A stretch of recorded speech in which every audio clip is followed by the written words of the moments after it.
Hello there, I'm Vine and today I have for you the renewed minimal empire size build. As always without sovereign guardianship, as this civic forces you to play tall and I don't. This empire is for wide playstyles that wanna have all tall benefits without getting stuck on one planet. And this time it's even more min-maxed than before.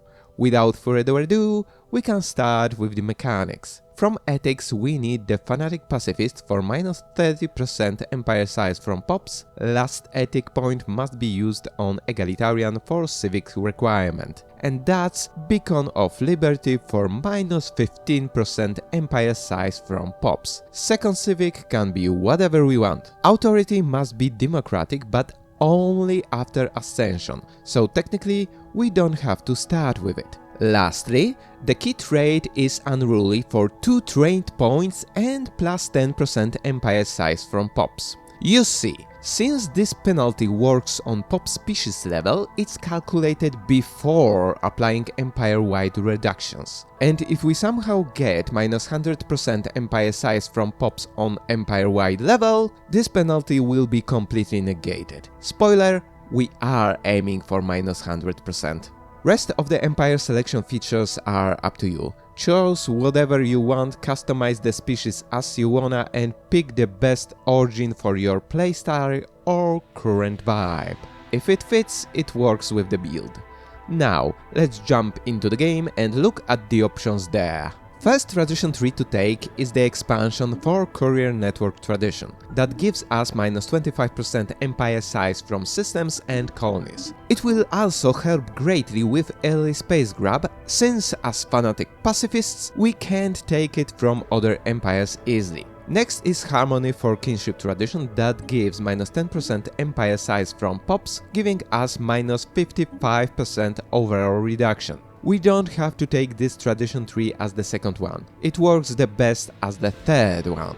And after it we take Domination for its finisher effect that gives another minus 10% empire size from pops, giving us minus 65% overall reduction. From perks we need Imperial Prerogative for minus 50% empire size from colonies and Biomorphosis for the Ascension. From technologies, hunt for construction templates as it gives minus 10% empire size from districts, and Psionic theory that gives minus 10% empire size from pops again, giving us minus 75% overall reduction. Optionally, if you found a pre-FTL planet, start observing them for insight technologies, as we can get from them the lost building methods that will give us minus 30 empire size from districts. Unfortunately, getting this tech is extremely random. Time for the Biogenesis Ascension.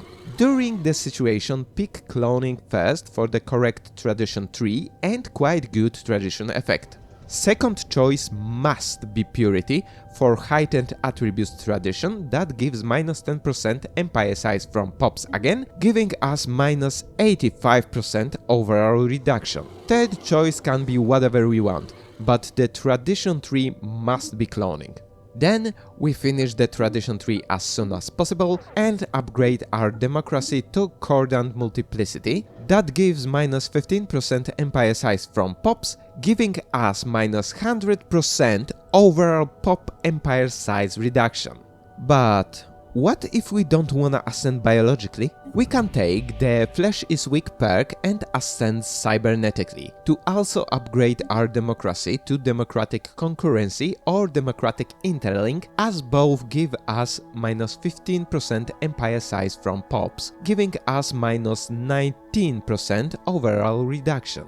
Then, the last minus 10% we can get from the 4th tier Greater Good resolution in the galactic community. Technically hard to get, but since as egalitarians we will be voting for this anyway, we can also push it for the bonus. Now, during gameplay, remember to ascend planets when you have a chance to decrease their empire size from districts by half on 10th ascension level. It will be cheap since we get an abysmal empire size penalty, but if you still wanna conserve unity or bust ascension effects, you may wanna take Ascensionist Civic for it.